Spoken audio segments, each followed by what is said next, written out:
வயநாட்டில் பார்த்தீங்கன்னா நம்ம நினச்சி பார்க்க முடியாத அளவுக்கு பெரிய இழப்பு ஏற்பட்டிருக்கு. இந்த நியூஸ் சேனல்லாம் வரது பார்த்தீங்கன்னா ரொம்ப ஒரு கம்மியான அமௌண்ட் தான் நான் ஃபீல் பண்ணுறேன். ஏன்னா அவ்வளோ பெரிய பேரிழப்பு அது. அவங்க அஃபீஷியலாக எப்போ தான் விடுவாங்கன்னு தெரியல. தமிழக வெற்றிக்காக சார்பில் ஒரு பக்காவான பிளான் தளபதி அவர்கள் ரெடி பண்ணிட்டு இருப்பாரு. நான் போன வீடியோவில் சொல்லியிருப்பேன், நேற்று சொல்லியிருப்பேன்.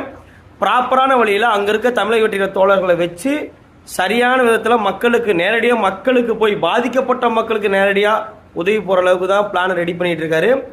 கண்டிப்பாக கூடிய விரைவில் அந்த மக்களுக்கான உதவி அங்கே கொண்டு சேர்க்கப்படும்.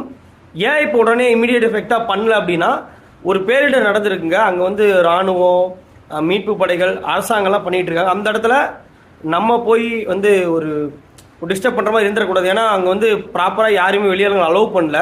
ஏன்னா அதுக்கு தகுதியான ஆளுகளை மட்டும்தான் அங்கே வச்சு மீட் பண்ணிட்டு இருக்காங்க. மீட்பு பண்ணி முடிஞ்சதுக்கப்புறம் கண்டிப்பாக ஒரு நிவாரண உதவிகளை தமிழக வெற்றிக் கழகம் பங்கேற்கும். தேங்க்ஸ்.